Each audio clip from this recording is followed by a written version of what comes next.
අඟල් 6.5ක display එකක් ඒ වගේම ගොඩක් හොඳ බැටරි ලයිෆ් එකක් එක්ක ඔයගොල්ලන්ට මේ වෙනකොට ශ්‍රී ලංකාවේදී ඔයගොල්ලන්ගේ බජට් එකට හරියන ගොඩක් හොඳ ස්මාර්ට්ෆෝන් එකක් ගැන තමයි අද මේ වීඩියෝ එකකින් කතා කරන්නේ. ඉතින් අද අපි කතා කරන්නේ මෙන්න මේ Samsung Galaxy A03s කියන බජට් ස්මාර්ට්ෆෝන් එක ගැන.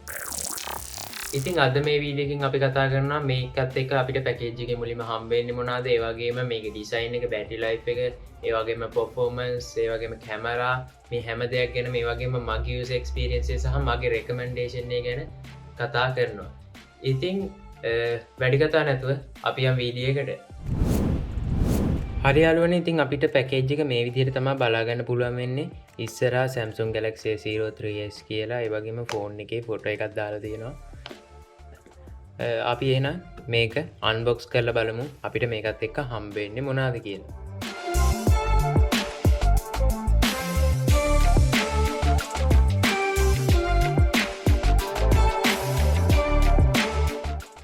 මුලින්ම අපිට මේ විදිහට පේපර් වර්ක්ස් ටික හම්බ වෙලා තියෙනවා.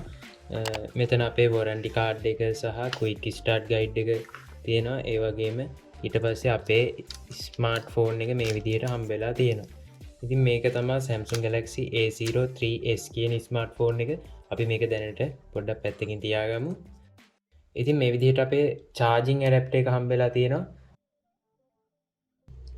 ඒ වගේම අපේ charging cable එක මේ විදිහට හම්බෙලා තියෙනවා. ඉතින් අපිට හම්බෙලා තියෙන USB type A to USB type C cable එක. ඒ කියන්නේ මේ ස්මාර්ට්ෆෝන් එකේ තියෙන USB type C port එක. ඒ වගේම අපිට ඊගාවට හම්බෙලා තියෙනවා SIM removal tool එක.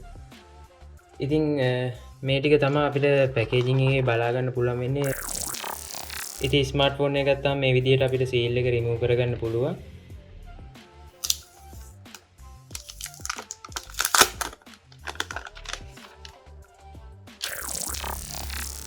ඉතින් මේ විදිහට තමයි අපේ ස්මාර්ට්ෆෝන් එක බලා ගන්න පුළුවන් වෙන්නේ. ඉතින් අපි දැන් මේක power on කරලා setup කරගමු.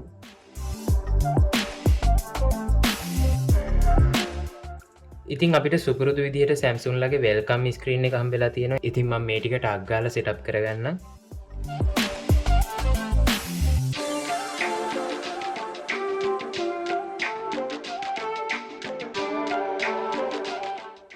හරි යාළුවනේ, ඉතින් අපිට මෙන්න මේ විදිහට අපේ ස්මාර්ට්ෆෝන් එක setup කරගන්න පුළුවන්.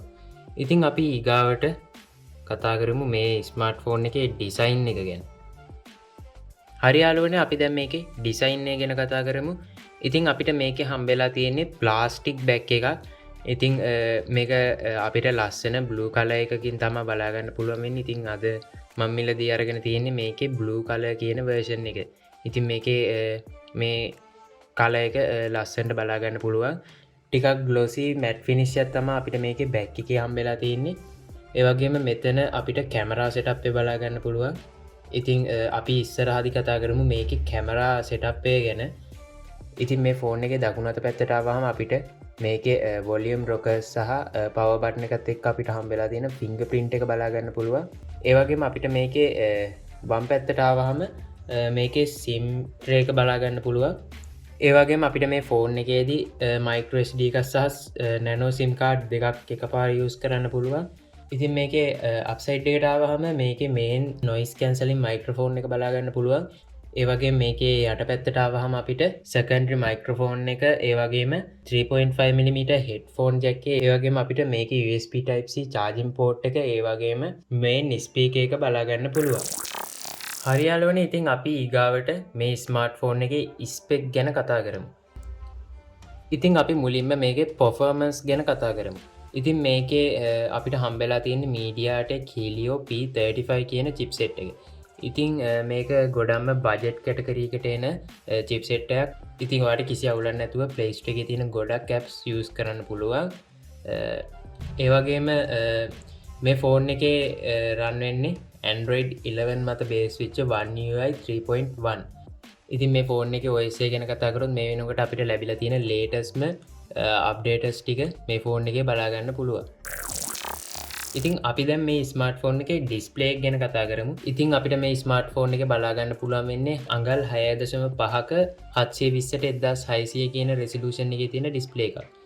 ඉතින් මේ ප්‍රයිස් රේන්ජ් එකට නම් මේක එච්චරටම අවුලක් නැහැ ඩිස්ප්ලේ එක. හැබැයි මීට වඩා හොඳ ඩිස්ප්ලේ එකක් ඒගොල්ලන්ට ඉන්ක්ලූඩ් කරන්න තිබ්බා මේ ෆෝන් එකට. කොහොම වුණත් අපිට බලා ගන්න පුළුවන් වෙන්නේ මෙන්න මේ ඩිස්ප්ලේ එක. ඊට පස්සේ අපි කතා කරමු මෙන්න මේ ෆෝන් එකට අපිට හම්බෙලා තියෙන කැමරා සෙටප් එක ගැන. ඉතින් මේ ස්මාර්ට්ෆෝන් එකේ උඩින්ම අපිට බලා ගන්න පුළුවන් මේකේ 2 මෙගාපික්සල් ඩෙප්ත් සෙන්සර් එක. ඒ වගේම ඊට පහලින් අපිට බලා ගන්න පුළුවන් 13 මෙගාපික්සල් වයිඩ් ඇන්ගල් මේන් ලෙන්ස් එක. ඊට පස්සේ පහලින්ම අපිට බලා ගන්න පුළුවන් 2 මෙගාපික්සල් මැක්‍රෝ ලෙන්ස් එක. මේ මැක්‍රෝ ලෙන්ස් එක වෙනුවට අපිට අල්ට්‍රා වයිඩ් ලෙන්ස් එකක් දුන්නා නම් වඩා හොඳයි. ඉතින් අපිට මේ ස්මාර්ට්ෆෝන් එකේ සෙල්ෆි කැමරා බලා ගන්න පුළුවන් වෙන්නේ 5 මෙගාපික්සල් සෙල්ෆි කැමරා එකක්. ඒ වගේම ඉස්සරහදී කතා කරමු මේකේ කැමරා පර්ෆෝමන්ස් ගැන. ඉතින් අපි ඊගාවට කතා කරමු මේ ස්මාර්ට්ෆෝන් එකේ බැටරි ලයිෆ් එක ගැන. ඉතින් අපිට මේකේ 5000 මිලියම් පවර් බැටරි එකක් බලා ගන්න පුළුවන්. ඉතින් ඔයාලට මේ ෆෝන් එකේ ඔයගොල්ලන්ගේ නෝමල් වැඩ ටික කරගෙන දවස් දෙකක් වුණත් එක දිගට යූස් කරන්න පුළුවන් විදිහේ ගොඩක් හොඳ බැටරි ලයිෆ් එකක් බලා ගන්න පුළුවන්. ඒ වගේම අපිට මේකට Samsung ලගේ 15 watt fast charging support කරනවා. ඉතින් ඔයාලට මේක පැය දෙකක් අතරතුර කාලයකදී වගේ full charge කරගන්න පුළුවන්. ඉතින් Samsung ලට මේ ස්මාර්ට්ෆෝන් එකට අඩුම තරමේ 18 watt fast charging වත් include කරන්න තිබ්බා. මොකද මේක 5000 මිලියම් පවර් බැටරි එකක් නිසා ටිකක් charge වෙන්න වෙලා යනවා. ඉතින් මේ ටික තමයි මේ ෆෝන් එකේ ස්පෙක් ගැන සහ ඒ වගේම ඩිසයින් එක ගැන මේ දේවල් ගැන කතා කරන්න තියෙන්නේ. ඉතින් අපි ඊගාවට මේ ස්මාර්ට්ෆෝන් එකේ කැමරා පර්ෆෝමන්ස් ගැන කතා කරමු. ඉතින් මේ දවස්වල ගොඩක් දෙනෙක් බලන්නේ ස්මාර්ට්ෆෝන් එකේ ගොඩක්ම කැමරා එක. ඉතින් අපිට මේකේ කැමරා එක ගත්තාම normal photo mode එක, ඒ වගේම video mode එක, ඒ වගේම portrait mode එක සහ තවත් modes කීපයක්ම බලා ගන්න පුළුවන්. ඉතින් ඒ වගේම මේකේ pro mode එකක් තියෙනවා අපිට photos capture කරන්න. ඉතින් මේක සාමාන්‍යයෙන් ටිකක් mid range වගේ ස්මාර්ට්ෆෝන් වලට එන ෆීචර් එකක්. ඉතින් මේගොල්ලෝ මේ ෆෝන් එකටත් ඒ ෆීචර්ස් දීලා තියෙනවා. තව අපිට මේකේ panorama mode එකක්, ඒ වගේම food mode එකක්, ඒ වගේම macro photos ගන්න macro mode එකක්, ඒ වගේම hyperlapse mode එකකුත් දීලා තියෙනවා. ඉතින් මේවා ගොඩක් වෙලාවට බජට් ස්මාර්ට්ෆෝන් වල දැක ගන්න තියෙනවා ගොඩක් අඩුයි. ඉතින් මේගොල්ලෝ මේ ෆෝන් එකටත් ඒ ෆීචර්ස් ලබා දීලා තියෙනවා. ඒ වගේම අපිට මේකේ වීඩියෝ මෝඩ් එකේ full HD 30 fps වෙනකම් විතරයි රෙකෝඩ් කරන්න පුළුවන් සහ HD 30 fps. ඉතින් මෙතනදී Samsung ලට තිබ්බ 4K වීඩියෝ රෙකෝඩින් ඉන්ක්ලූඩ් කරන්න. ඉතින් ඒත් ඒගොල්ලෝ full HD විතරයි දීලා තියෙන්නේ. ඉතින් මේ ප්‍රයිස් රේන්ජ් එකේ වෙනත් ස්මාර්ට්ෆෝන්ස් වල අපිට 4K රෙකෝඩින් පවා බලා ගන්න පුළුවන්. ඊගාවට අපි බලමු මේකේ කැමරා ක්වොලිටි එක කොහොමද කියලා.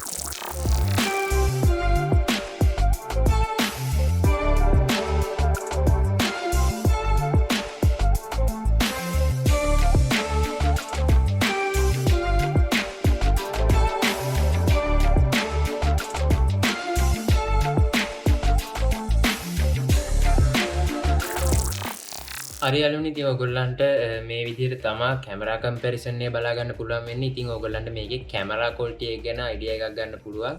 ඉතින් මේ ෆෝන් එකේ තියෙන අඩුපාඩුකම් ගැන කතා කරොත් මේකේ බෑක් එකේ තියෙන මේන් කැමරා සෙටප් එකට අල්ට්‍රා වයිඩ් කැමරා ලෙන්ස් එකක් අඩුයි. ඉතින් මේ ෆෝන් එකේ ඒගොල්ලන්ට මැක්‍රෝ ලෙන්ස් එකක් වෙනුවට අල්ට්‍රා වයිඩ් ඇන්ගල් ලෙන්ස් එකක් දාන්න තිබ්බා. ඒ වගේම මේකේ ෆ්‍රන්ට් කැමරා එකේ අපිට බලා ගන්න පුළුවන් වෙන්නේ 5 මෙගාපික්සල් කැමරා එකක්. ඉතින් ඒ වුණාට කැමරාවේ කිසිම ක්වොලිටියේ කිසිම අවුලක් නැහැ. ඒ වුණාට ඒගොල්ලන්ට ඊට වඩා හොඳ රෙසලූෂන් එකක් තියෙන කැමරා එකක් ඉන්ක්ලූඩ් කරන්න තිබ්බා. කොහොම හරි ඕගොල්ලන්ට හොඳ ඇවරේජ් මට්ටමක පර්ෆෝමන්ස් එකක් ගන්න පුළුවන් මේ ස්මාර්ට්ෆෝන් එකකින්. මේ ටික තමයි මේ ස්මාර්ට්ෆෝන් එක ගැන කතා කරන්න තියෙන්නේ. ඉතින් මේ ෆෝන් එකේ ප්‍රයිස් එක ගැන කතා කරොත් අපිට මේකේ 3GB RAM සමග 32GB ඉන්ටර්නල් ස්ටෝරේජ් එකක් කියන version එකක් බලාගන්න පුළුවන්. ඒ වගේම 4GB RAM එකක් එක්ක 64GB ඉන්ටර්නල් ස්ටෝරේජ් එකක් කියන version එකක් බලාගන්න පුළුවන්. ඉතින් මං අද ඔයගොල්ලන්ට මේ රිවිව් එක කරන්න ගෙනලා තියෙන්නේ 4GB version එකත් එක්ක 64GB ඉන්ටර්නල් ස්ටෝරේජ් එකක් එක්ක එන version එක. ඉතින් මේකේ 3GB RAM version එක රුපියල් 30000ක් විදිහටත් ඒ වගේම 4GB RAM version එක රුපියල් 33000ක් විදිහටත් තමයි මිල තියෙන්නේ. ඒ වගේම ඔයගොල්ලන්ට මේකේ කලර්ස් තුනකින් බලාගන්න පුළුවන්. මංගා අද මේ ගෙනල්ලා තියෙන බ්ලූ කලර් එක, ඒ වගේම මේගොල්ලන්ගේ බ්ලැක් කලර් එක, ඒ වගේම වයිට් කලර් එක. මම දන්නේ හරියටම මේකේ වයිට් කලර් එක ඔයගොල්ලන්ට මිලදී ගන්න පුළුවන් වේද කියලා. හැබැයි මේකේ බ්ලූ කලර් එක සහ බ්ලැක් කලර් එක දෙකම ඔයගොල්ලන්ට මිලදී ගන්න පුළුවන්. ඉතින් මං අද මේ රිවිව් එක ගේන්න මේ ෆෝන් එක මිලදී ගත්තේ පානදුර රංග shopping center එකකින්. ඉතින් ඕගොල්ලොත් මේ ෆෝන් එක හෝ තවත් ෆෝන් එක මිලදී ගන්න කැමති නම් පානදුර රංග shopping center එකට කතා කරලා මිල ගණන් අහන්න පුළුවන්. ඉතින් මේ මෙතන දාලා තියෙන මිල ගණන් වෙනස් වෙන්න පුළුවන් ඕනම වෙලාවක. ඉතින් මං මේ දාලා තියෙන්නේ මම මේ වීඩියෝ එක රෙකෝඩ් කරන වෙලාවේ තියෙන මිල ගණන්. ඉතින් ඔයගොල්ලෝ මේකක් මිලදී ගන්න බලාපොරොත්තු වෙනවා නම් අනිවාර්යයෙන්ම පානදුර රංග shopping center එකට කතා කරලා අහන්න. ඉතින් මම පල්ලෙහා description එකේ ඒගොල්ලන්ගේ contact number එකක් ඔයගොල්ලන්ට දාලා තියන්න. ඒකෙන් ඔයාට ඒගොල්ලන්ව ලේසියෙන්ම contact කරගන්න පුළුවන්. ඉතින් මම හිතනවා මේ වීඩියෝ එක ඔයගොල්ලන්ට ගොඩක් යූස්ෆුල් වෙන්න ඇති කියලා. ඒ වගේම ඔයගොල්ලන්ට මේ ෆෝන් එක ගැන හොඳ අයිඩියා එකක් හම්බෙන්න ඇති කියලා හිතනවා. ඉතින් ඔයගොල්ලෝ මේ වීඩියෝ එකට කැමති නම් ලයික් එකක් දාන්න. ඒ වගේම ඔයගොල්ලන්ගේ නොදන්න යාළුවන්ටත් දැනගන්න ෂෙයා කරන්නත් අමතක කරන්න එපා. ඉතින් ඔයාලට ඉස්සරහට තවත් මේ වගේ ඉන්ටරෙස්ටිං ටෙක් වීඩියෝස් බලන්න අපිත් එක්ක එකතු වෙලා ඉන්න. තාම අපිව subscribe කරලා නැත්නම් දැම්ම ගිහින් පල්ලෙහා තියෙන රතු පාට subscribe button එක click කරන්න. ඒ වගේම ඊට යහපැත්තේ තියෙන notification bell icon එක click කරන්න අමතක කරන්න එපා.